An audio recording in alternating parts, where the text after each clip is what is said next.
Um, Two questions in the little bit of time that we have left. Um, One is more on this point. I've been making the argument that it doesn't matter whether Donald Trump runs for president in 2024. Trumpism is abroad in the land, and that you've got plenty of people who are, Governor DeSantis in Florida, Governor Abbott in Texas, doing all sorts of things that are Trump-like, and yet they could run for president and could possibly win. How concerned should folks be that, or let me rephrase it, not how concerned folks should be.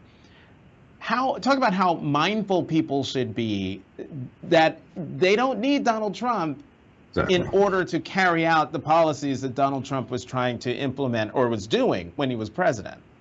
Exactly. And the other part of that is that Trump was not powerful and Trump was not popular until he started championing whiteness and attacking people of color.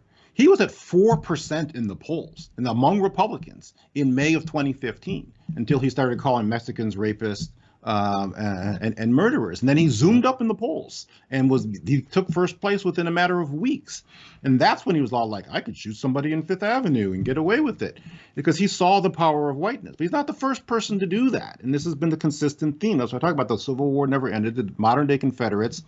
George Wallace had a similar quote. He says, I used to talk about roads and bridges and schools and nobody listened. Then I started talking about the N-words and they stomped the floor. And this is what Trump has found. And then he went on to win 13% of the vote in the 1968 presidential election.